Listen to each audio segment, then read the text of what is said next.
ខ្ញុំចេះតែខ្មាស់ជួបនាងចេះតែខ្មាស់តែបើការងារថ្មីចាស់ដែលមេដាក់ឲ្យខ្ញុំធ្វើឡើងច្បាស់ពេលនេះខ្ញុំសូមប្រកាសប្រាប់មនុស្សក្មេងចាស់ថាខ្ញុំគឺជាកំងលោស្មោ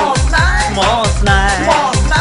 ហើយក៏ចង់ប្រាប់ស្រីម្នាក់ឲ្យបានដឹងដែរថាខ្ញុំគឺជាកំងលោស្មោស្នេហ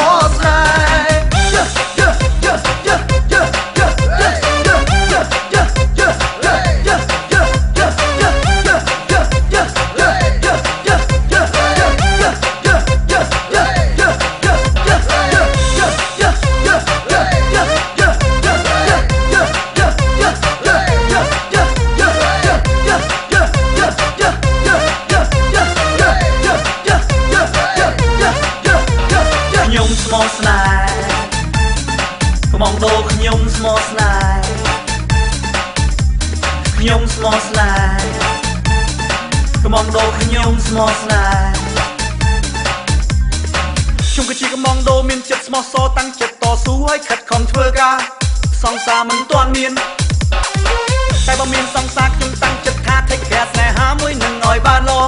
កំងដូខ្ញុំស្មោះស្នេហ៍ពេលនេះខ្ញុំសូមប្រកាសប្រាប់មនុស្សក្មេងចាស់ថាខ្ញុំគឺជាកំង